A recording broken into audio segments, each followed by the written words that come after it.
There's been a new data transmission record set. Imagine you could do networking at 178 million Mbps. Quoting Gizmodo, imagine being able to download every single movie and TV show on Netflix in less than a second. Thousands of titles in a literal snap. Researchers at University College London have the ability to do that with a new world record they set for fastest internet. 178 terabits a second, or 178,000 Gbps.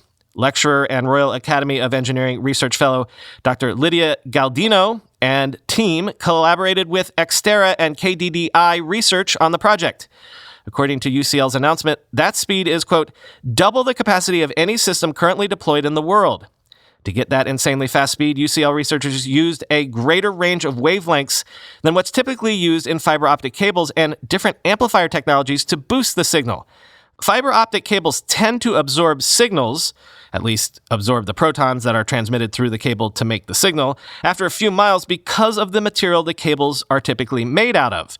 Repeaters, which are like a Wi-Fi extender, are needed to retransmit those signals so they can travel for a longer distance.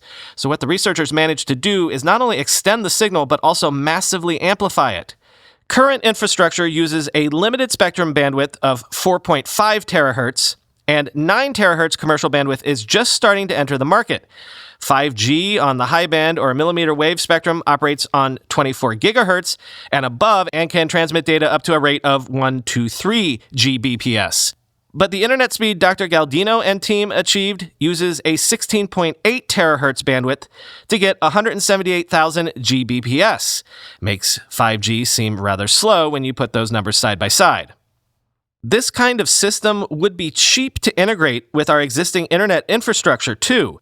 According to UCL, upgrading amplifiers at certain intervals would be a fraction of what it would cost to install new fiber optic cables, roughly $21,000 for every 25 to 62 miles versus $494,000 every 0.62 miles or 1 kilometer. This sounds like it could be a worthwhile solution to help shrink the digital divide, something that the current pandemic has further illustrated the seriousness of, end quote.